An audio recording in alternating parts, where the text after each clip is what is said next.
ঢাকার আকাশে আজ সকাল থেকেই সূর্যের প্রখর তেজ দেখা যাচ্ছে। বর্তমানে ঢাকার তাপমাত্রা ৩৫ ডিগ্রি সেলসিয়াস, যা অনুভূত হচ্ছে প্রায় ৩৭ ডিগ্রি সেলসিয়াসের মতোই। বাতাসে আর্দ্রতার পরিমাণ ৩৪% এবং দক্ষিণ পশ্চিম দিক থেকে ঘণ্টায় ১০ মাইল বেগে বাতাস প্রবাহিত হচ্ছে।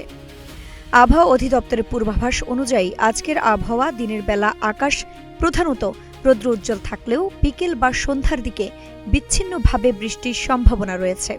আজ দিনের সর্বোচ্চ তাপমাত্রা ৩৫ ডিগ্রি সেলসিয়াস এবং রাতে তা কমে ২৪ ডিগ্রি সেলসিয়াসে নামতে পারে। আগামী ২-৩ দিনের পূর্বাভাস। আগামীকাল ১৪ এপ্রিল অর্থাৎ পহেলা বৈশাখের দিনও তাপপ্রবাহ অব্যাহত থাকতে পারে। মঙ্গলবার সর্বোচ্চ তাপমাত্রা থাকতে পারে ৩৪ ডিগ্রি সেলসিয়াস।